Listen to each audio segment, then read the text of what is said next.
సమస్త ప్రాణుల యొక్క హృదయగతమైన అభిప్రాయములను కూడా తెలుసుకోగలడు. మీరు బాగా గుర్తుపెట్టుకోండి.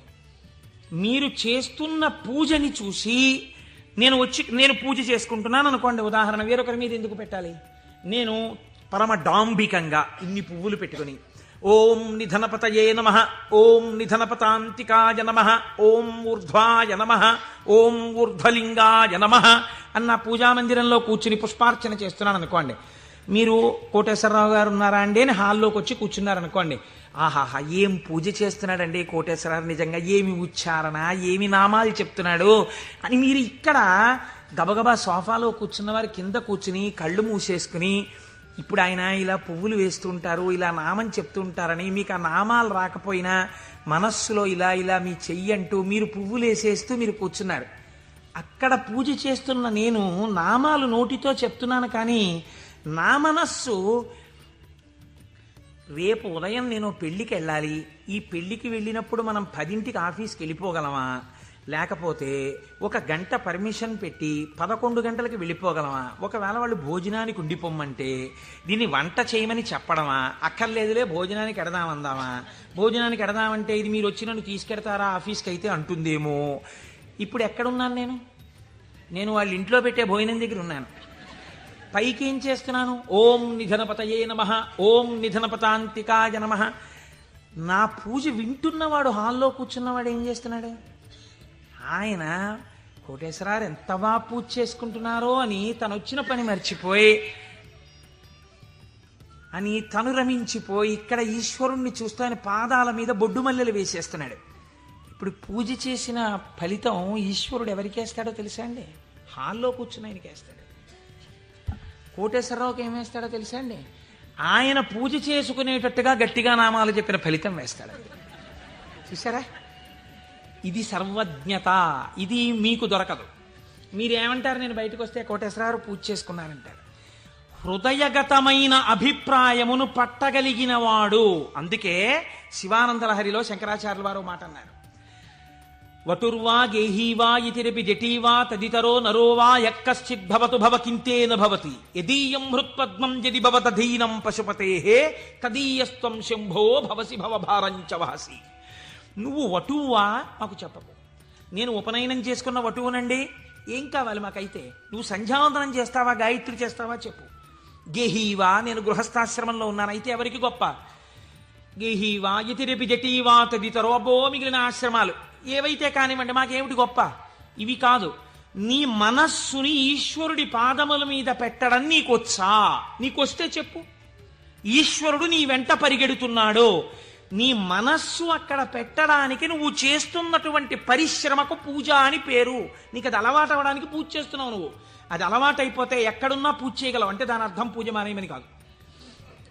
కాబట్టి హృదయగతాభిప్రాయమును పట్టగలిగినటువంటి వాడు. ఇది సర్వజ్ఞత, స్వతంత్రత.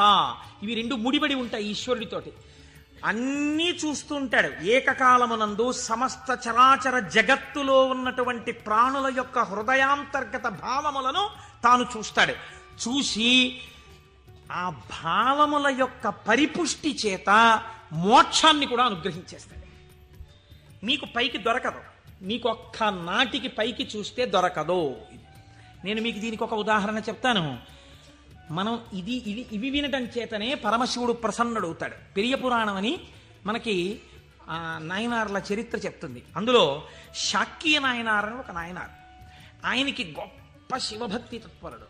కానీ ఆయన ఉన్నటువంటి రోజులు ఎటువంటివంటే శివుడి గురించి మాట్లాడడం కానీ, శివాన్న నామం చెప్పడం కానీ, శివార్చన చెయ్యడం కానీ కుదరనటువంటి భయంకరమైన పరిస్థితులలో ఆనాటి రోజులున్నాయి. లోపల పరమభక్తి, శివారాధన చెయ్యాలని. కాంచీపురంలో ఉండేవాడు మహానుభావుడు.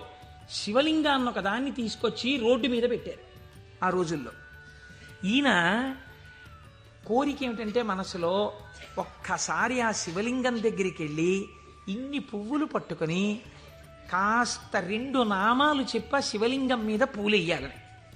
ఆ రోజుల్లో పరిస్థితి ఏమిటంటే శివలింగం మీద పూలు ఎవడైనా వేశాడో, శివుడికి నమస్కరించాడో ప్రళయమే. కాబట్టి ఇప్పుడు ఎలా శివ పూజ చేయడం? ఆయన ఏమించుకున్నాడంటే మార్గం, శివార్చన చేయని వాడిలా పైకి కనపడాలి, లోపల శివార్చన చేస్తున్న కోరికకి తీరాలి.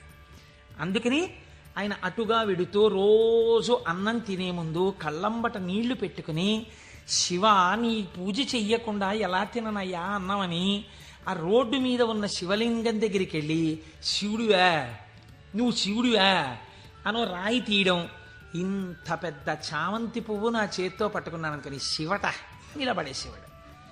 లోపల చామంతి పువ్వు వేశాను, శివుడివా అని మళ్ళీ ఇలా తీయడం, శివ అని మళ్ళీ ఇలా ఓ రాయేయడం. ఇంత బొడ్డు మల్లె వేశాను.